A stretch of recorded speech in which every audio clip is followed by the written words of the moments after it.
আমাদের আজকের আলোচনা বিষয় হলো হিট ওয়েভ। হিট ওয়েভ কি, এর করণীয় এবং পরিত্যাজ্য। হিট ওয়েভের সম্ভাব্যত তাপমাত্রা হলো 40 ডিগ্রি সেলসিয়াস থেকে 50 ডিগ্রি সেলসিয়াস। এর ক্ষেত্রে আমরা কি করব? অবশ্যই স্বাভাবিক পানি পান করতে হবে এবং পানি পান করার সময় ধীরে ধীরে পান করতে হবে। ঠান্ডা পানি পান পরিহার করতে হবে।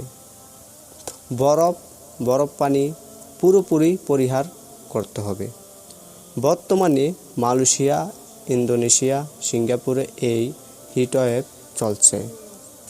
হিটওয়েভের করণীয় পরিত্যাজ্য কাজগুলো আমাদের: 1 নাম্বার, যখন তাপমাত্রা 40 ডিগ্রি সেলসিয়াসে পৌঁছে তখন খুব ঠান্ডা পানি পান করতে নিষেধ করেন চিকিৎসকগণ, কারণ এতে রক্তনালী হঠাৎই সংকুচিত হয়ে হঠাৎই স্ট্রোক হতে পারে। 2, যখন বাহিরের তাপমাত্রা 38 ডিগ্রি সেলসিয়াস অতিক্রম করে তখন ঘরে চলে আসুন বা ছায়ায় অবস্থান করুন। ঠান্ডা পানি পান করবেন না, স্বাভাবিক তাপের পানি পান করুন বা ঈষৎ গরম পানি, তাও ধীরে ধীরে।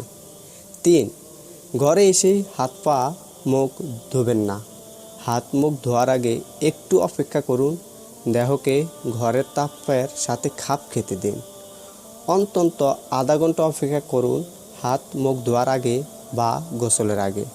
4 নাম্বার, অল্প অল্প করে বারে বারে স্বাভাবিক পানি পান করুন। জুস বা এ জাতীয় পানীয় পরিহার করুন। স্বাভাবিক শরবত, ডাব বা লবণ পানির শরবত পান করতে পারেন যদি তা আপনার জন্য অন্য কারণে নিষিদ্ধ না হয়ে থাকে, তবে তাও স্বল্প পরিমাণে। প্রচণ্ড গরমে বা যদি আপনি খুবই ক্লান্ত থাকেন তবে ভুলেও বরফ মিশ্রিত পানি বা ফ্রিজের পানি পান করবেন না, যদিও ওই সময় ঠান্ডা পানি খুব ভালো লাগে। এটা শরীরের প্রশান্তি ভাব এনে দেয়, কিন্তু এতে হঠাৎই দুর্ঘটনা ঘটতে পারে। এবং অন্যদের জানানোর জন্য শেয়ার করে দিন। ধন্যবাদ।